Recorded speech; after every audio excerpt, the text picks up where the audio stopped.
বর্ধমানের ভাতারের গলগনা বাজারে বিশেষ কাজে গিয়েছিলেন ভাতার থানার ভারপ্রাপ্ত পুলিশ আধিকারিক প্রসেনজিৎ দত্ত। এরপর তিনি দেখতে পান দুটি নাবালক ছেলে ভিক্ষা করছে। তৎক্ষণাৎ তিনি গাড়ি থেকে নেমে ওই নাবালক দুটির কাছে গিয়ে তাদের নাম ঠিকানা পরিচয় জানেন এবং কেন তারা এই কাজ করছে সে বিষয়ে খোঁজ খবর নেন। ওসি জানতে পারেন তাদের বাড়ি ভাতারের সন্তোষপুর গ্রামে। তার বাবার নাম শেখ আশরফ, তিনি শারীরিকভাবে অক্ষম। মা কাঁথার স্টিকার কাজ করেন, তাতে সংসার চলে না, তাই বাচ্চাগুলি স্কুল বন্ধ করে ভিক্ষা করছে। তিনি তখনই মুদিখানা থেকে শুরু করে সমস্ত রকম মালপত্র কিনে নিয়ে যান আশরাফের বাড়ি।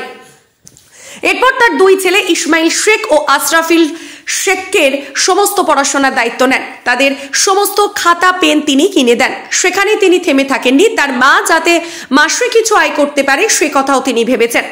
ওই বাচ্চাদের মা চম্পা বিবি জানান যে আমার স্বামী শারীরিকভাবে অক্ষম, সরকারিভাবে একটি ঘর দেয় আমাদেরকে। এরপর সেই টাকায় ঘর না করতে পেয়ে কিছুটা জমি ছিল তা বিক্রি করে ঘরটা কোনো রকম করি, তবে কোনো মেরামত করতে পারিনি। সংসার চালাতে হিমশিম খেয়ে যাচ্ছি, তাই লোকলজ্জার মাথা খেয়ে ছেলেগুলোকে ওই কাজে নামিয়েছি।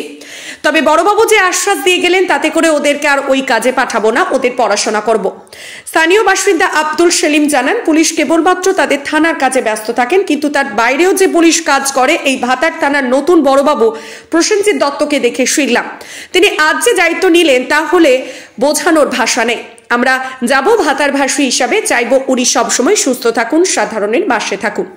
রিপোর্ট প্রবীর বসুর, ব্যুরো রিপোর্ট, নিউজ। খাতাগুলো কোথায় পেলে? স্কুল যাবে তো? কবে থেকে?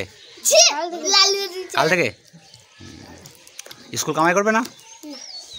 আমাদের এই সন্তোষপুর গ্রামে দুটো বাচ্চা ছেলে বাজারে ভিক্ষা করছিল। কোন বাজারে? এই বলগোনা বাজারে। আমাদের ভাতার থানা ওসি সাহেব ওনার নজরে পড়েন, উনি বাচ্চা দুটোকে শুধলেন। ওনাদের আর্থিক অবস্থা খুবই খারাপ।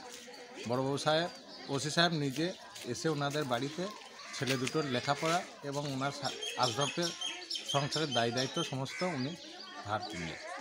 কি বলবেন এটাকে? খুব ভালো কাজ, খুব শুভ কাজ। আর কি নাম? আশরাফ আমার নাম। না, ওনার নাম আশরাফ আলী। হ্যাঁ। তো বড়বাবু ওনাদেরকে দেখেই চলে এসছেন? হ্যাঁ, ওনাদের দেখেই উনি এসেছেন এখানে।